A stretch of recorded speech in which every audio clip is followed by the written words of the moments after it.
Hello there. Welcome to another episode here on the Strong by Design podcast show. Hosting today, Coach Chris Wilson. So delighted to have you. Thank you for joining us. If you're new to the podcast, welcome. You're in for a great treat. Just made some small talk with our very special guest today, and I'm super excited to talk about this particular subject because of the need for it. And it's just really super inspiring what this gentleman is doing in the world. And so can't wait to get to our guest and to introduce this topic. If you're a return listener of the podcast, welcome back. Obviously, we've been doing this now for a while. We have some great stuff behind us now. We've passed over 250 episodes. And it's just, I got to go back and start listening to some past episodes because there's so much good stuff in there. And we have taken turns hosting the show over the years. And so there's some great conversations that I was not part of that I still love to go back and listen to and learn something, because that's what this podcast is all about, helping people to grow in all the different areas of life and body and mind and spirit. And so I know without a question this conversation today will move the needle for you in your life. And I ask you in advance, if you would, please share this episode with a friend or family member after you've listened to it, because I'm sure there's someone that'll come to mind that you could say, oof, man, so-and-so really needs to hear that. They need this kind of kick in the rear to kind of start taking action in their life. And that's really the one thing that we're after with our podcast, is that the message resonates and it helps you to take action in your life, to live the life you were designed to live strong by design. And so with that being said, our special guest today, and they're ringing the bell out. I knew it. I knew I was going to hear some bell ringing. It's a YouTube filming day, and they're out there having their fun. But we're still going to podcast on. So our very special guest today, Aaron Walker, is founder and president of Iron Sharpens Iron Mastermind Group, which as soon as I was introduced to this gentleman and I read about what he is doing, I was instantly excited and wanting to speak with him. And so this is really a terrific opportunity for me and for you as a listener. You're going to hear from a man who's really been through some great experiences in life, and he is just when he thinks he's retiring and has done all the things he's going to do, he gets right back into it and finds something new to do. And I just love that, because I don't see myself ever truly retiring myself. So Aaron, welcome to Strong by Design. So great to have you, sir. Hey, Chris. Thanks for having me on today. And I love your backdrop, man. That's on a monitor, right? That's yeah. It's Iron Sharpens Iron. It's great. Looks good. I love the logo. So for over 42 years, Aaron, you've been a small business owner. You've been a husband now for over 40 years. Yeah. And is your wife's name Robin? Robin, yeah. Yeah, so congratulations on that. My biggest accomplishment, right? 4 decades of marriage, 43 years in June. That's pretty amazing. Yeah, that's amazing. Well done.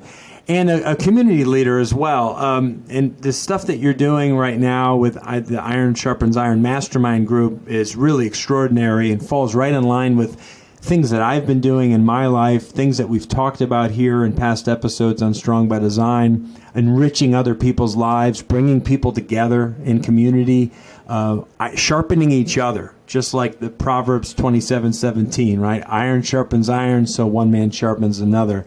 That's locked up in the brain, because that's a good one to remember for all of life's things that come at you.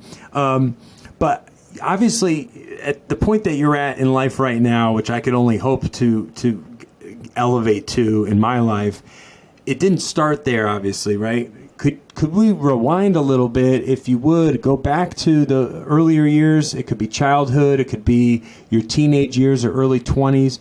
What were some of the moments or the people that invested in you and really inspired you to become the man you are today? Well, Chris, we'll go way back. We'll start at when I was a kid. Grew up in Nashville, Tennessee, which I currently live. And so does everybody else. I think everybody's moving to Nashville right now. And the traffic's a little different than it was when I was a kid. But I came from a very poor family. My dad was a great man. My mom was very inspirational, a great lady, but he was a terrible business person. When I was 13, he invited me to help him during the summer to turn this beauty shop into a pawn shop.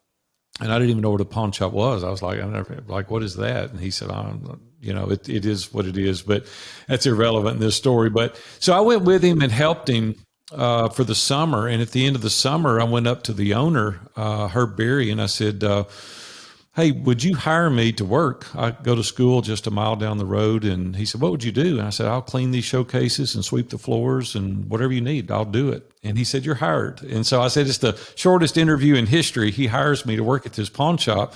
So every day after school, I go there and fall in love with the business. And when I turned 15 years old, I decided that's what I'm going to do professionally. And went to summer school and night school for about 18 months. I was able to graduate at the beginning of my junior year in high school.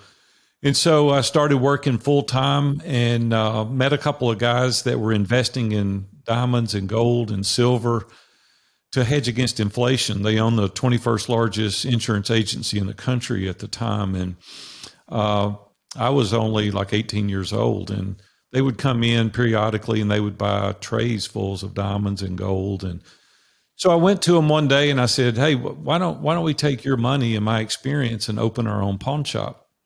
And he started laughing. He said, how old are you? And I said, I'm 18. And he said, we've never had anybody approach us your age to go in business.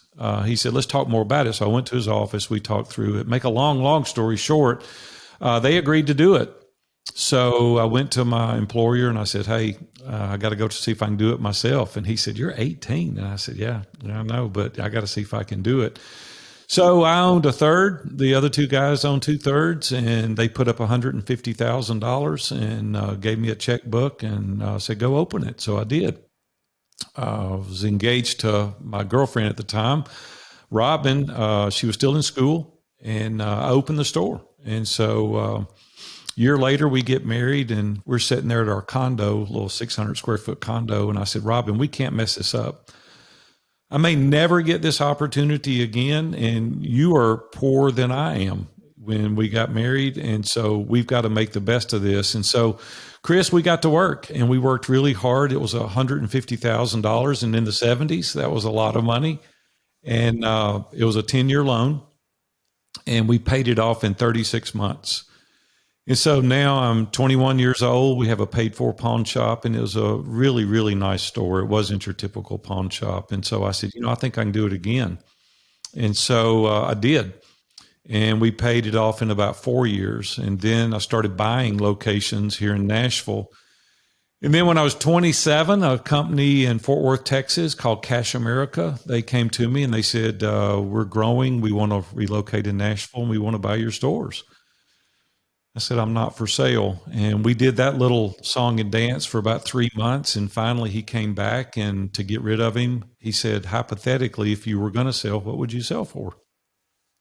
And I threw a number out, and he said, we'll take it. And I said, well, I kind of recanted. And I said, I just built these buildings, and, these were 10,000 square foot stores. They were really nice locations. He said, no, that's for the business. You keep your property. This is just for the business. Oh, wow. And I said, you're going to pay me that just for the business, not the locations? And they said, yeah. So anyway, my banker said, hey, Big A, you got to do this. You were broker and a convict, when you were 18, and now you're able to retire at 27. You need to do it. So I did. And that was fun for about 18 months until I started gaining weight, getting in the bed in the middle of the day. And about 18 months later, Robin woke me up and she said, hey, this is not what I signed up for. Like, you've gained 50 pounds. You're getting in the bed in the middle of the day. And I said, listen, what am I going to do? Like, I play golf every day. I fish every day. My buddies are at work. So I went back, bought the pawn shop I started with when I was 13 years old, and we grew it about 4 times the size it was. I had the resources then to grow that business. And when I turned 40, Chris, I was headed to the office. We go to our church every Wednesday morning, and we pray for our family and we pray for our church. And I'm very close to our pastor. And I left there as a typical Wednesday morning. It was August 1st, 2001. So about a little over 20 years ago now. I was within a mile of my office, and a gentleman was crossing the street ahead of me and didn't look my way and ran out to catch a bus. And I ran over him. And my life come to a screeching halt that day. It was like, I'm scared to turn and look, and I'm afraid not to. And so I get out of the car, and this older gentleman's laying face down in the street, and cars were stopping, 4-lane highway, very busy highway. And I called 911, the ambulance and the police cars, fire trucks started coming from everywhere, and they put him on a gurney, and they put me in the back of a police car, and they said, we've talked to everybody here. Everybody said you weren't speeding, you weren't doing anything wrong. And I said, is he going to be okay? And he said, he's got severe head trauma. And I said, would somebody please call me and let me know his condition? So that Saturday morning, 9:30, they called me, Vanderbilt Hospital in Nashville. And they said, are you Mr. Walker? And I said, yes. And they said, we were given your number, and they asked us to call you and let you know how Enrique is. And I said, yes. And they said he didn't make it. And I'm like, you got to be kidding. They said, no, he didn't make it. He had severe head trauma. And we found out later that he couldn't see well. He just didn't see me. He was 77 years old. He was from the Philippines originally. And he was just crossing the street to catch the bus and just took off running. He just didn't see me. So that developed a lot of stress and a lot of pressure. I went back to my partner and I said, hey, I'm going to sell out. Like, I'm cashing in. I'm 40, been chasing money, a long time, and I'm going to retire. And I did for 5 years. I took a break. And during the course of that last business, I had met a guy here in Nashville that was starting a radio program, and he wanted me to advertise on his show. And he offered me free advertising to train because he was just starting. And so I did, and it was a very successful program, and ended up sponsoring his show for 21 years as a result of that.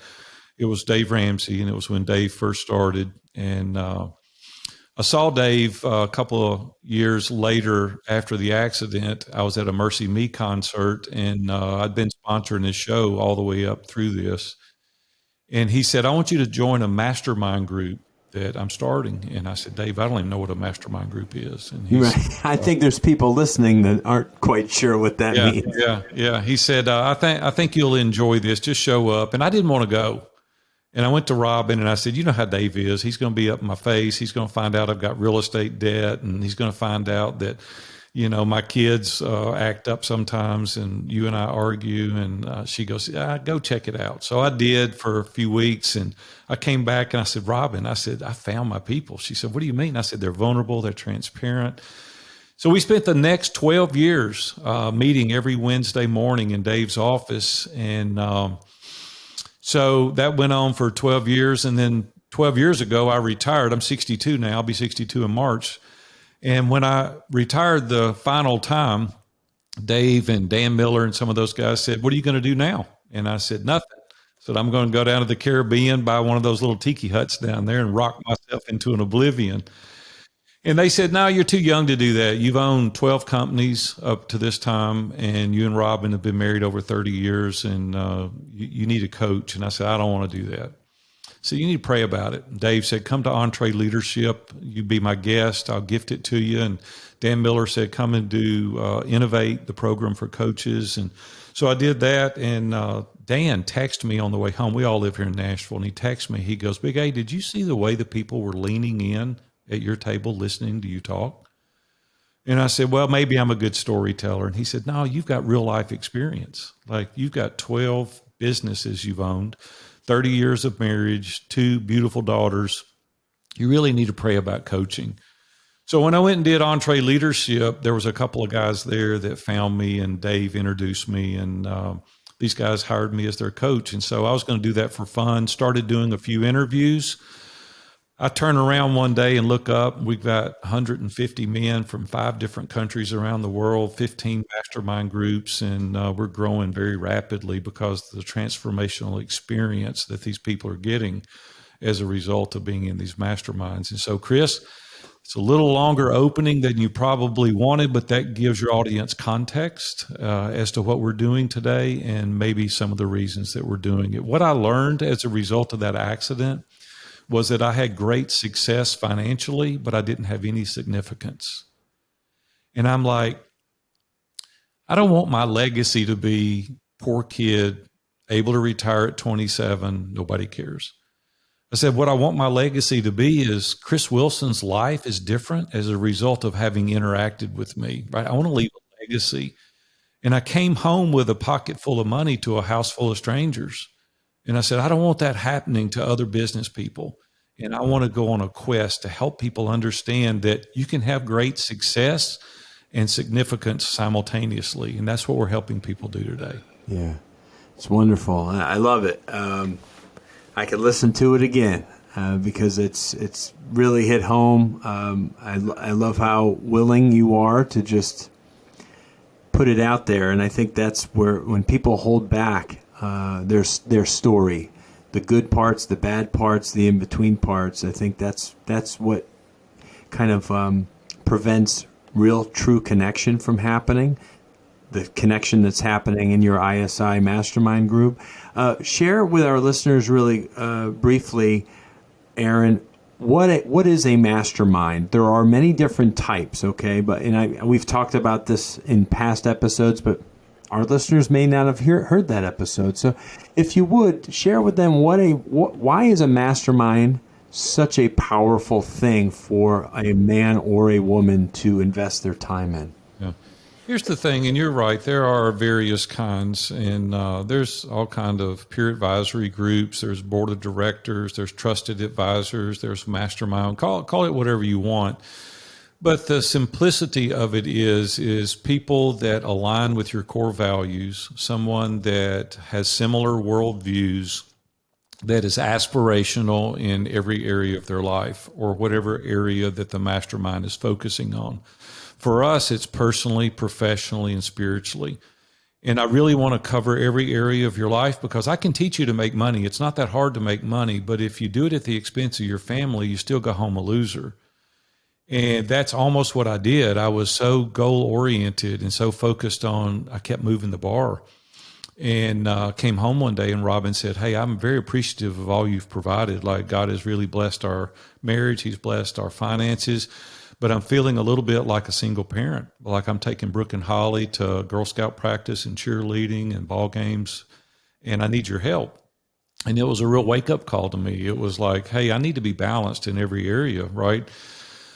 Rory Vaden, my friend, says that we need to procrastinate on purpose. We need to prioritize our priorities. We need to really be focused on the things that matter and spend an inordinate amount of time focusing on those things. And I had it a little bit out of balance because the majority of my time was being spent at work and building a career and building a business, which is good. Well, I mean, we have to sometimes work in that space. I mean, sometimes there's times even now, and Chris, I'm sure you as well, there's crunch time, there's deadlines, but you can't make that the everyday occurrence of your life because you only get one shot with your family. You don't get a do-over. You don't get a do-over with those kids. They're first this or first that, or like when you come home and you kiss them and, you put them to bed, you don't spend any time with them. And I got one more proposal to do or one more email to do. And the little kids are like, I want to pitch baseball. I want to go to cheerleading. I want to go to recital and I want you there. If you're going to cheat somebody, cheat the office because they don't have a memory, but that family does. That spouse that you're married to, you need to hold them in high esteem because they're deserving of that. And you've pledged that in a covenant that you're going to hold them first and foremost. For me, I'm Christian by faith, and so my relationship with God is first, then my wife, then my kids, then my grandkids, then my business. And when you have it in the correct order, you're going to be more satisfied. You're going to be evenly balanced throughout your life, and you're not sacrificing your family as a result of just gaining more tangible possessions or status or titles. because when those things are taken away from you, who are you? And you better have your focus on those relationships. My first core value is relationships matter most. And so when you really start focusing on the things that matter most, you can use that as a filter by which you allocate your time. And I can look at your checkbook and I can look at your calendar and determine what's important. And I hear guys every single day go, my family's the most important. And they spend 15 minutes a day with them. Well, the truth is their business is important to them. And so we've just got to really make a determination in life, what's valuable. And quite honestly, Chris, the automobile accident helped me put things in perspective. The brevity of life, the one visit to the hospital can change everything. I know you and I share some similarities. I know you lost a brother and I lost a sister this past January prematurely. And we don't ever know when that diagnosis is going to come our way. So we've really got to be shored up all the time, regardless of who we are. Yeah, without question. No, it's not that you want these things to happen in people's lives, but oftentimes it's what it requires for us to really stop for a moment and put things into a hierarchy or a prioritization, if you will, of really what needs to be front and center, and then everything else kind of comes beneath that. And why does it take that though? I don't understand. Like I even myself, I look back. Mike McAllowitz called me recently. He's writing a new book, and he wanted to interview me for the book, and because he knew of this devastation in my personal life, and he said that the people that are interviewing, it takes most of the time a major travesty in their life to get their attention. We're smart, right? And we should make intellectual decisions. And I know you're really big in the fitness world, and you probably think, why are people eating 3 Big Macs and all those fries? Like, there's going to be a payday for that.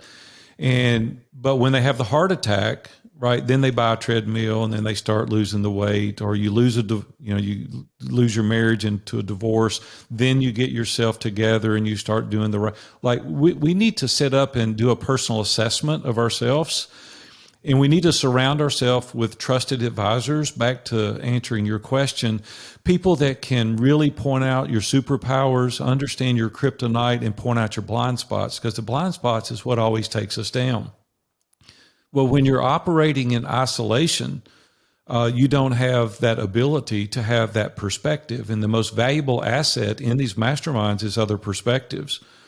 And then when you're in isolation, that's the enemy of excellence. If you really want to go to new heights, you've got to surround yourself with competent, capable people that are willing to throw the flag, to call you out, to hold you accountable, to loan you their courage when you don't have any, to loan you their strength when you're running low, to hold your arms up when you get tired.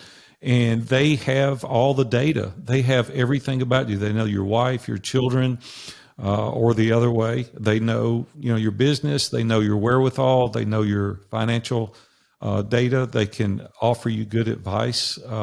When you just go up and randomly ask somebody for advice and they don't have all the context, they can't give you good advice. And so being in the Eagles group, the group that Dave invited me to, there's no caveats about this is secret or this is private. They know my story. And then when I had a situation, they could give me good feedback. So that's the long version. The short version is unbiased, trusted advisors that you're willing to subject yourself to their scrutiny, that you can walk in a daily walk with them in order to live your life. Yeah. We all need that accountability, regardless of where we are on our journey. Whether we all say it, we say that, but having real accountability in your life is a different story, right? It's being willing to say, hey, I'm going to show myself accountable by doing these things. And if I don't do those things, I want you to call me out. You give people permission to hold you accountable. And a lot of people say they want accountability until I call you out. And then when I say, hey, Chris, you said you were going to do this, like, let's come on with it. And you're like, man, you're right. You're right. And so it's allowed me to have far greater success because I'm willing to be vulnerable and transparent, and I invite accountability into my life. That's right. Yeah, because we all like compliments, right?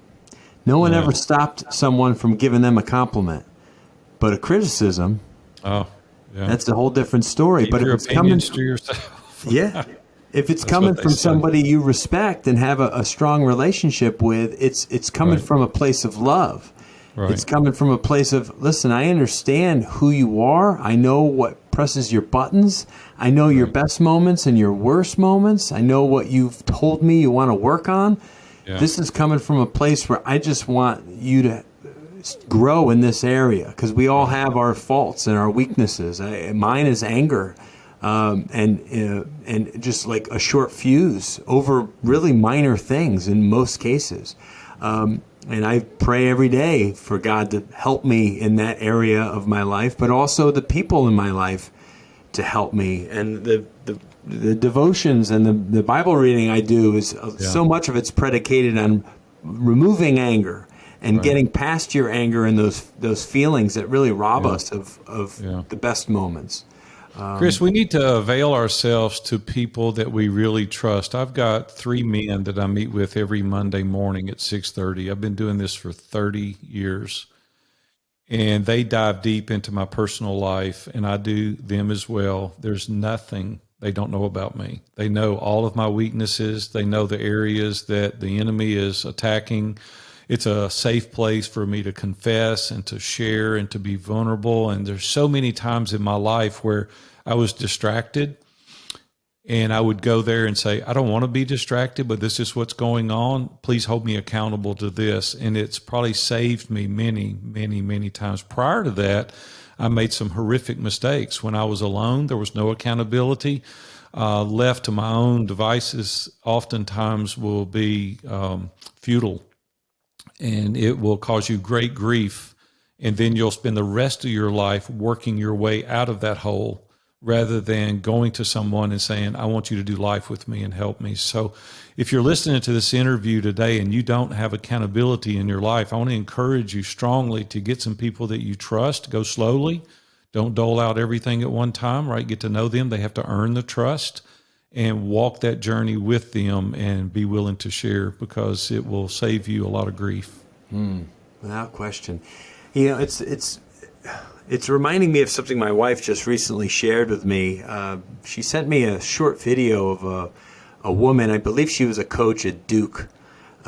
She's either an administrator or a coach, and she was speaking to. They never showed the crowd she was speaking to, but I imagine it was all students. It was all young people. And she was talking about the whole concept of, you work hard now, things will be easy down the road, It's a misconception is what it is. And she was tackling it. And I loved how she talked about it, because life is hard. It's hard for all of us. But it never stops being hard. What it does is it creates a stronger person who handles the hard stuff better. And what her message was. And that's really what, with Iron Sharpens Iron, what you're doing is, when you are rubbing up against other men and communicating with each other openly, honestly, all of the issues and the feelings and the emotions attached to things, relationships and business, and how all these things overlap in our life. We think we can separate them, right? Really, but they all overlap, right? And when you're in communication with somebody who's been through life's experiences but has a different look at it, a different perspective, because they're not in the same thing you're in, and you're not in the same thing they're in, and then you're in this group of 9 or 10 other gentlemen, and you're meeting on a regular, and that trust and that bond that forms, it's hard to articulate probably how powerful and how meaningful those bonds and relationships are. Without it, you're not the man I'm talking to today. No, you can go much faster going alone, but you can go much further when you're going with a tribe. And the other thing is, just for me, the most valuable part is the accountability. It also is the perspective and the insight. See, you've only got one life experience. Everyone listening to me today's only got one life experience. You can only see it one way. Even if you wanted to see it differently, it's impossible, because you've got one set of filters. Well, when you surround yourself with other people that can give you other insight, you didn't even know what you didn't know. You didn't know that was a thing. You didn't even know you could see it from that way. I spoke to Jeff Hoffman, one of the founders of Priceline. He's a multi-billionaire, started multiple businesses, and he made a very interesting comment that he explained. He said that 10% of everything that he reads daily has nothing to do with anything that he has any interest in. And I'm like, well, you got to explain that because I don't get that at all. He said the irony of that is the majority of his great ideas came out of the 10% reading because it opened new perspectives. Wow. See, when you only align with the things you're interested in, you don't have a different perspective. And this reading of different various topics opened up new ideas for him. He didn't know what he didn't know. And that's what masterminds do. And I can't even begin to tell you the insight that it's given me, the resources, the encouragement, the accountability, pointing out the blind spots is something. Chris, when I was in my 30s, you wouldn't have had me as a guest. I was very arrogant. I was very condescending. I had started reading my own press clippings because I was a young guy, very poor, and able to retire at 27. You can imagine how that can mess with your psyche. And I felt everything I touched turned to gold, right? And I wonder oftentimes if the wreck wasn't something directly for me to give me a sense of humility. And so I learned through that, and then learned being in these mastermind groups and people calling me out. I used to say I didn't lie. I made it interesting. And so I would embellish stories when I was a young man just to make it interesting. And a buddy of mine called me out on that one day. He said, I heard you tell somebody that you've been all over South America fishing. And I said, I have. He said, no, you haven't. He said, you've been down there twice. He said, the Amazon is 4,000 miles long, and you've probably covered 100 miles of it. You wanted that guy to think you were a big shot. That's the reason that you told him that you've been all over South America fishing. He goes, you need to be accurate in your comments. You should have said, I've been to South America twice. And see, it was a very important lesson to me. It was a blind spot for me because we're leading people to believe something that is inaccurate. And so it was a blind spot, and I was able to work through that. And now, even today, when I tell something that's remotely not exactly the way it was, I catch myself and go, well, no, it's exactly like this. And so I would have never had that had I not had somebody in my corner that was willing to throw the flag and point out my blind spots. So the audience that we're talking to today, we all have blind spots, and we need people around us with courage to point them out. Yeah. I love it. It's humility is what it is. And I don't know that I've ever seen, there's a few other character traits that people can have, but I find a humble person to be one of the more attractive, in a man or a woman, attractive qualities in another human being when they will never say anything about themselves to put themselves up over anyone else. They're not stuck in the land of comparison or anything else. But gosh, they could. It's the people that could, right? It's like, gosh, you've done this and you've done that, and it's remarkable how you did this and changed that, and they won't say a darn thing. They become great listeners of people. And when you're humble and a great listener, it's probably one of the more appealing qualities I've ever been around. And it makes you, now you're trying to pull stuff out of these people because they're not coming out with it. Right. Scripture teaches us pride comes before the fall. Mm-hmm. And God gives grace to the humble. And so, it's a great word. Thank you for sharing that. It's wonderful. You know, there was something mentioned on your website, the Iron Sharpens Iron Mastermind group website that I was looking through. And you had used the word that, we're givers here. And there's a great book I read, Give and Take, a while back. I'm not sure if you're familiar with that book or not. You've probably read it. You're an avid reader. Yeah. It's a heck of a good book. And I think it's a message worth sharing briefly with the difference, for those of you listening, the difference between what a giver is, a taker, and a matcher. And I think when you have these things, and there's good things about all of them, right? But could you share just your thoughts on what that is, so that the people listening can kind of in their own mind be like, oh, that's probably more me. Yeah.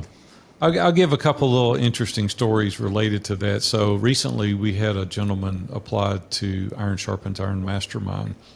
And I could call his name, and the vast majority of your audience would probably know who he was. And he knew he was a slam dunk. He was going to get in, no problem, and filled out the application and do a 40-minute interview with me, everybody that joins.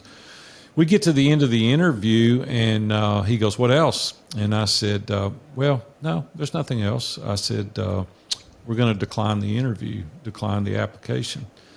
And the phone just went dead silent. He was like, "What?" And I said, "No, I'm going to decline this. I don't think you'd be a good fit for our group." And he was blown away. He couldn't believe that I turned him down. And he said, "Can I ask why?" And I said, "Well, you don't know me very well, and I'm pretty plain spoken, and I'm pretty forward. Do you want to go in this conversation?" He goes, "Absolutely, I do." And I said, "You're the most arrogant, condescending guy I've ever interviewed since I've started Iron Sharpens Iron." He goes, "What do you mean?" I said, "All you asked about was the other members and what you were going to get out of it. The average net worth, when they met, what companies they owned, who you could meet as a result of that." I said, "That's not who we are. That's not our culture. Our culture is givers. What you should have come on this interview and said is, hey, I'm this guy. I've got all these resources. I own all these companies. These are the people that I know. This is what I can teach. This is how I can mentor some of the younger guys in the group that they can aspire." Like, that's the guy we're looking for. And he stopped and he said, "I've had this problem my whole life." Oh, wow. And it ended up in a really good conversation. I still declined the application, but it ended up in a really good opportunity to be able to share with him that, no disrespect, nobody cares what you have.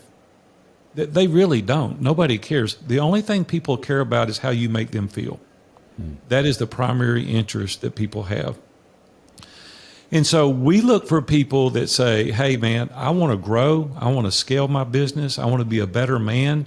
But I'm also going to come in and challenge these guys, and I'm going to help, and I'm going to share resources, and I'm going to encourage. I'm going to show up to the call." I'm like, "Okay, now you're singing my song."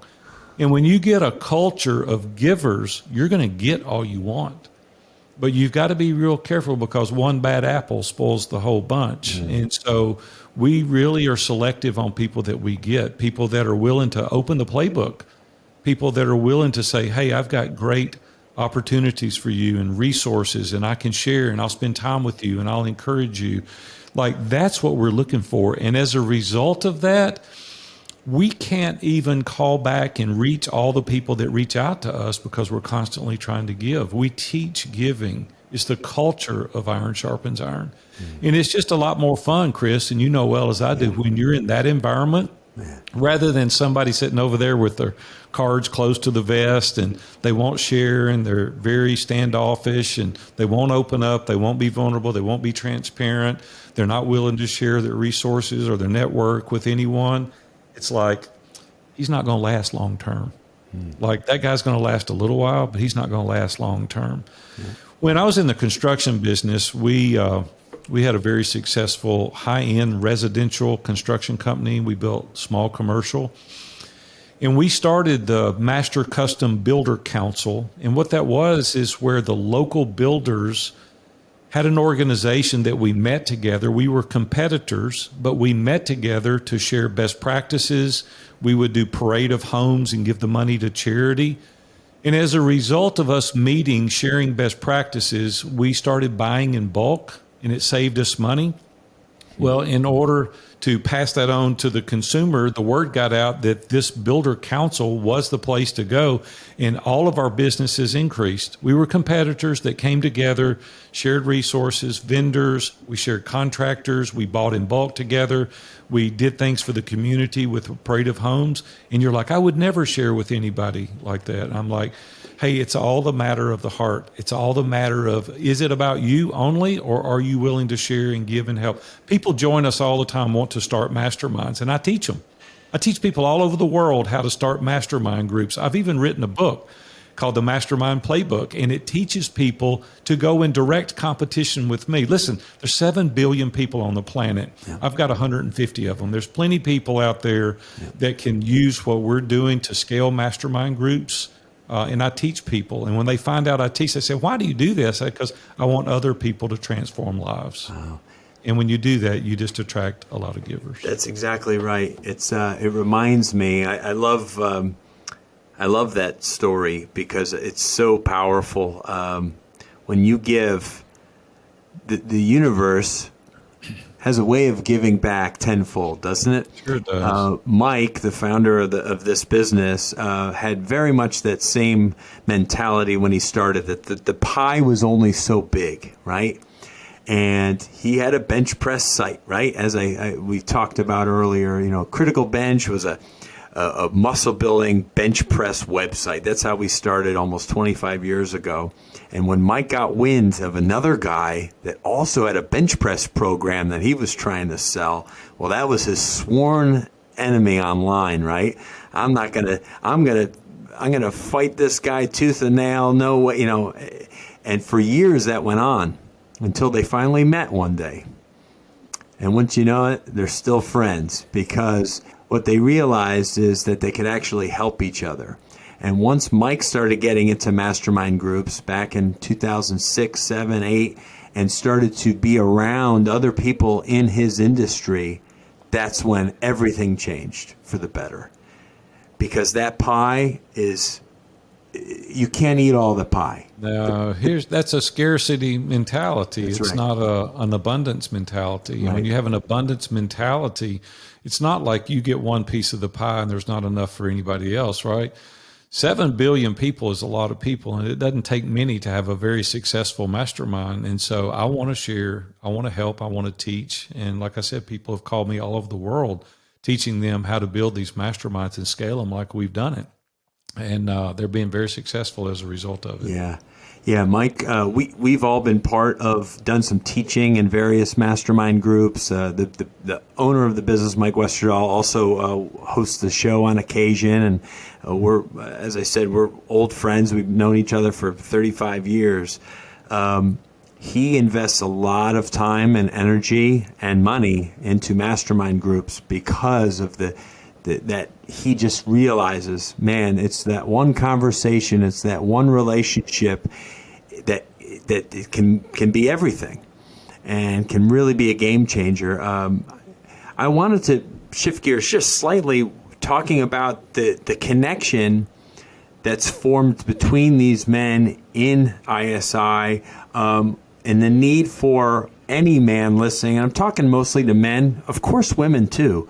This is a human being thing, not just a man or a woman thing. But as a man, I can speak more to the guys because we can be so good at isolation, whereas women, I think, are so much better at being together.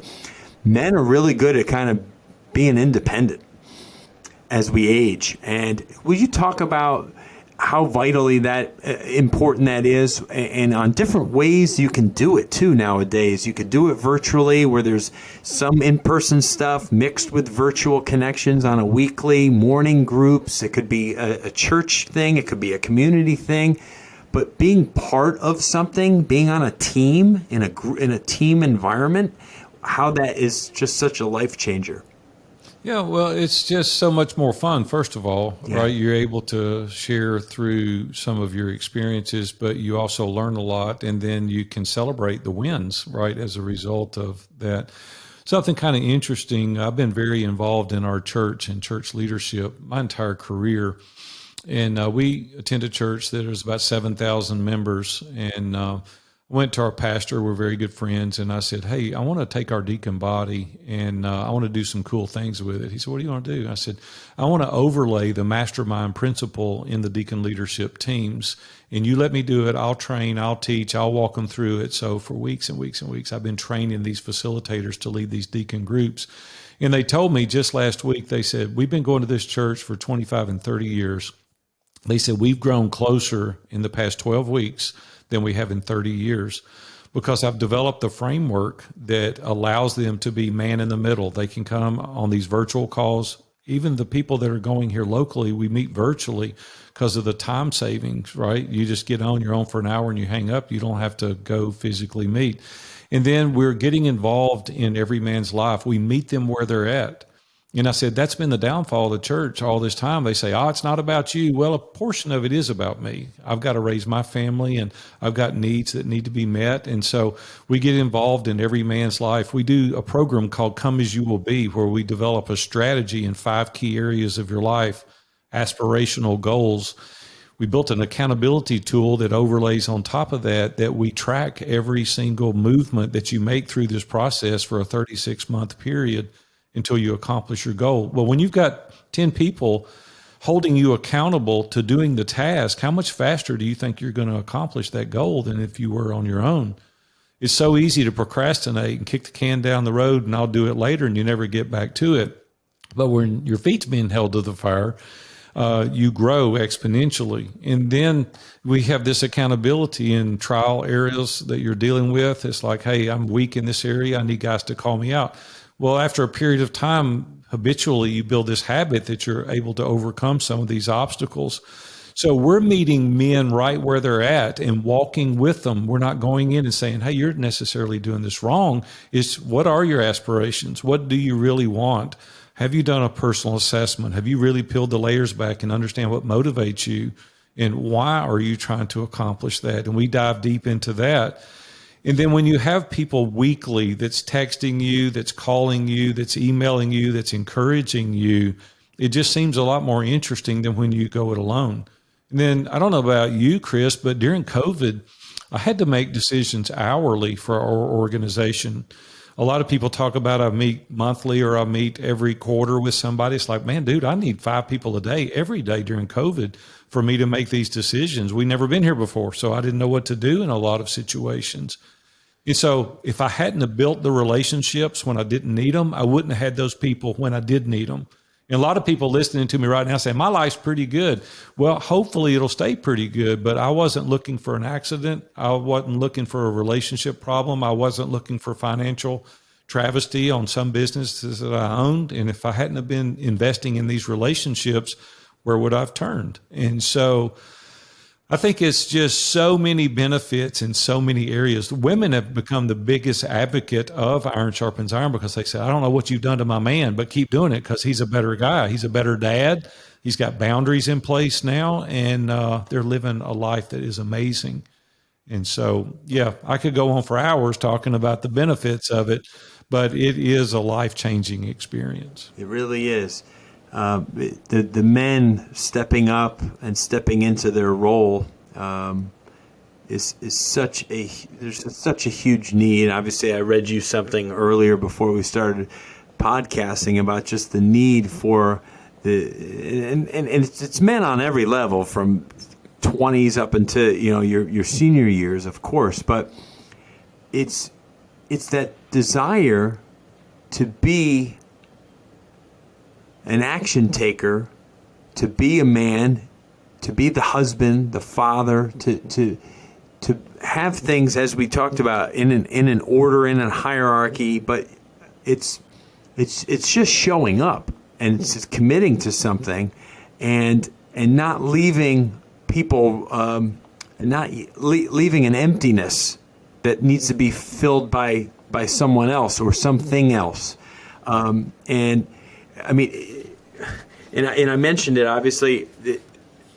Tony Evans says it's so good in my Kingdom Man devotional. He says he would visit prisons, right, and prisoners from homes where the father was absent, neglectful, or abusive. And he said it's why overwhelming percentages of prisoners and high school dropouts had absent fathers.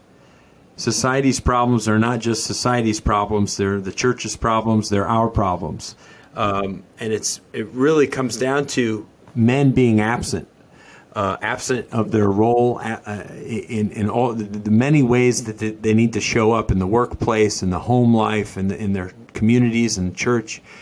And as I said earlier, it's not about things getting easier in life. Things will always be hard. It's your ability to handle deal. the hard times better because you're set up for it. You're supported. You're preparing yourself, right?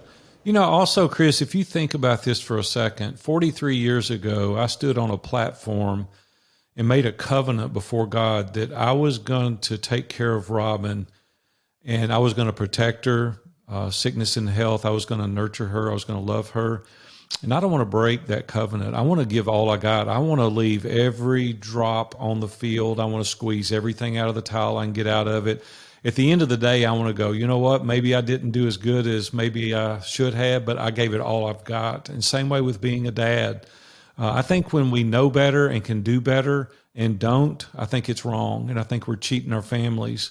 And I think we owe it to our families to be in personal and professional development.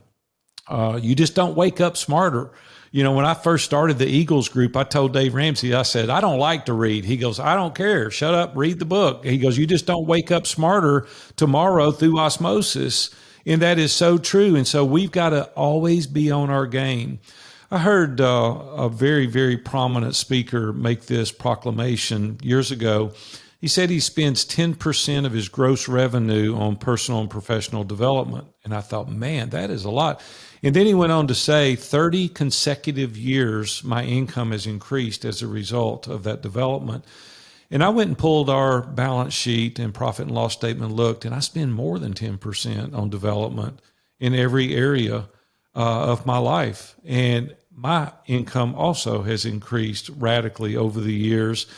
See, the thing is that we've got to be investing in ourselves. We've got to be spending the money to level up. Things change, right? Used to technology change things every 25 years. Now it's annually. It changes things annually, and we need to keep up. We need to have that cutting edge. We need to be sharpening our axe all the time in order to perform at a maximum level for our families. And so I'll just encourage all of you today that are listening to really think through, what are you doing for your personal and professional and spiritual development? What is it that you're doing each and every day? It's just not going out there getting more, bigger, better, shinier, and faster just for the sake of getting it. Ask yourself some difficult questions and really understand yourself and understand what it is that you want and why you're achieving it, and then do it in a fashion that you don't cost your family as a result of it. Yeah, it's wonderful sentiment. I love when you said about the sharpening of the axe. It's the wise lumberjack, if you will, the man who spends most of his time sharpening his axe, who only has to go out and swing it once or twice to get the job done, versus the other people out there not investing all that time and effort in keeping it sharp and working really hard with a dull blade. And so keep your blade sharp. I love it. Can you share, and I'm sure you have many, could you share maybe one particular testimony of someone in your group over the years that really just comes to mind, just blew you away, or was just a absolutely wonderful transition in someone's life? Yeah, I'll share two if I'm allowed. Sure. One personal, one professional. We have a guy that does very large business, one of the most wealthy guys probably in Iron Sharpens Iron. And he was struggling personally. There were some personal situations that were going on in his life. And one of the persons that probably from an economic standpoint was least of the group helped him understand the value of relationships and nurturing his relationships back with his children. And I thought, what a word picture. You've got all this money and all these homes. This guy had 8 houses, a yacht. I mean, you name it. And this other guy is barely getting by, helped him put his relationships back together. And I thought, what a beautiful picture of being a mentee and a mentor both ways. We had 2 guys that came to us 3 years ago, Will and Ryan. They're amazing guys. They wanted to buy property. One of them was a mortgage banker and the other one was a state trooper. And these guys were fabulous men, but they didn't know a lot about business in the entrepreneurial space. And they wanted to buy property. And so they had 3 homes they had already bought when they joined us. And as a result of being in the mastermind, they learned to scale the business. They learned how to manage the finances better. And after, it sounds unbelievable, after 36 months, they've bought 350 houses. And now their goal is 3,500 houses in the next 10 years. And they learned that in a 36-month period, and it wasn't that difficult, but they didn't know how to do it. Nothing's difficult if you know how, right? And they didn't know how to scale the business. And so there's everything in between, right? There's people that have done nowhere near that, but they're a better husband. There's people that are better dads, right? And a lot of people are understanding that what I talked about at the beginning of the interview is that one day you're going to come home and that little boy that was sitting there when he was 10 wanting to pitch baseball is not going to be there. And he's going to be away in college or have moved out of the house. And at some point you're going to wake up and you're going to go, okay, I'm going to rebuild that relationship. And you're going to call him and he's going to say, Dad, I'm sorry, I've got my own life to live now. And you've missed that opportunity. So I want to encourage the dads and the moms that go home this afternoon. There's not an email or a proposal that's going to be more important than you spending time with your children. You're not going to get that back. You don't get a redo. And so I want to encourage you not to miss that opportunity. There are times that you have to work. I get it. But you need to take advantage of that opportunity. Chris, there was a new statistic that came out recently that really broke my heart. It said that young girls that have premarital sex prior to age 16, there's a overarching evidence that shows that the family doesn't eat dinner together. And it said every family that eats dinner together every night, the statistics go almost to zero for those girls. You know why? They want attention. And they're going to get attention from somebody some way. And they're too immature to understand the ramifications that go along with that decision.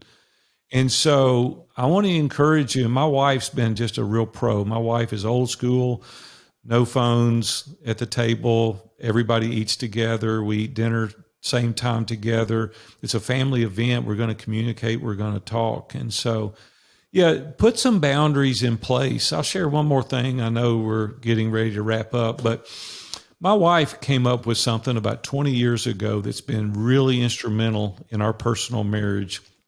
Our bedroom is our sanctuary. There's no pictures of the grandchildren in there. There's no pictures of our children. There's only pictures of us. There's no electronic devices that are permitted in our bedroom. There's no TV in our bedroom. We don't argue. We argue plenty, but we don't do it in our bedroom. It's a safe place for us. And that's become kind of our sanctuary. We do a lot of pictures and videos here that I shoot videos for promoting books and courses and things like that. But that's off limits. That is our place. That's our space. And that really shows each other that we respect one another and we regard that as kind of holy grounds. That's our place. And so whatever it is, if that doesn't interest you, pick something that shows your spouse, your mate, that, hey, this is our place, this is our space. We're not going to allow the intrusion of electronics and devices and other people. And I think it just shows your willingness to care about the other person, and it just shows your interest in holding them in high regard. So, yeah, just a few things as we end related to that. Just protect your family at all costs. We've got a very big responsibility in managing our families, and we need to protect them well. Oh, well, that's a wonderful message, and I couldn't. It'd be impossible for me to agree anymore with it, because I almost got emotional when you were mentioning about there's nothing more important than that time invested with your children when they're younger. My son just turned 11. I coach baseball, have been for years.